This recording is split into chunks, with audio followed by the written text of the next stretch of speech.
tout ce bloc, tous les magasins appartiennent à Yaya Jammeh. Tous les magasins. Et ça fait des années que les employés travaillent sans salaire. Vous savez,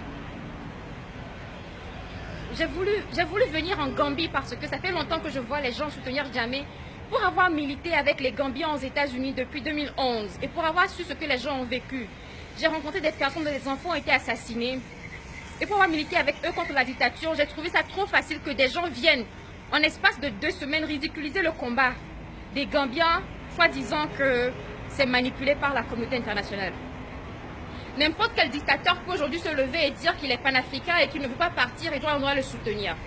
Vous qui aujourd'hui me dites que Yaya Jammeh est victime d'une campagne au même titre que Gbagbo, vous êtes en train de ridiculiser Gbagbo, vous êtes en train d'insulter l'image de Laurent Gbagbo. Laurent Gbagbo n'a pas fait aux Gambiens, aux Ivoiriens ce que Jammeh a fait aux Gambiens. Je vous ai dit, ce monsieur vend tout ici. Toutes les usines lui appartiennent. Les boulangeries, même les simples couturiers ne peuvent pas travailler. Ils sont la propriété de Gambie. Ils vivaient comme des esclaves pratiquement. Yaya Jammeh était un roi. Le gars vivait dans un luxe immonde.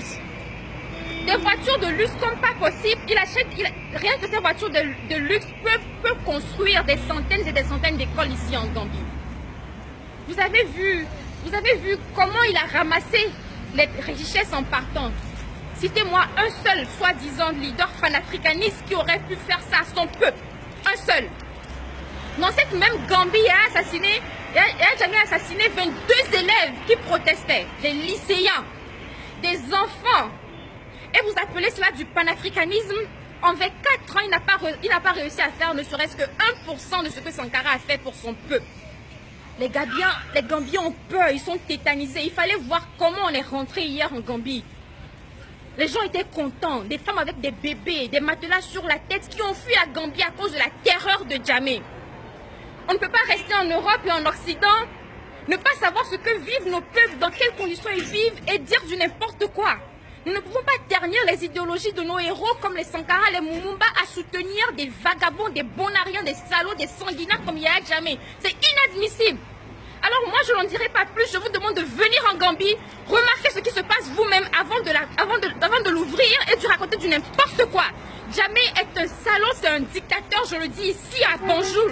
Et si vous n'êtes pas d'accord, venez vous-même voir, poser des questions et vous comprendrez. Là j'ai la rage. J'ai la rage contre nous qui nous disons être des intellectuels. Parce que nous n'avons rien fait pour ce peuple aujourd'hui qu'ils ont la liberté. On ne peut pas aujourd'hui bastardiser leur combat. Nous avons le devoir de reconnaître qu'ils ont fait des grands sacrifices. Et pour cela, nous devons les applaudir. Et moi, je suis là pour soutenir le peuple gambien dans leur chasse de ce dictateur-là qui a fait que appauvrir son peuple et les exploiter. Je ne vais pas remplacer les Occidentaux par des féodaux. Pour moi, il n'y a pas de liberté, de semi-liberté. Ou on est libre ou on ne l'est pas. Alors si aujourd'hui les Gambiens sont même exploités, soi-disant par les Blancs, eh bien au moins psychologiquement ils sont libres. Et pour cela, je sais qu'un jour, ils auront la liberté totale. Et vous n'avez pas le droit de ridiculiser leur combat. Vous n'avez pas le droit de les traiter de traîtres. Vous n'avez pas le droit de les humilier, de les déshumaniser, de faire comme si eux n'avaient pas de jugement. Parce que vous n'avez pas un seul instant goûté au quart de leur douleur. Vous ne savez pas ce qu'étaient les réalités ici. Je vous invite à acheter des billets et venez à Bonjour. Arrivez ici et vous verrez vous-même. Farida Nabourema.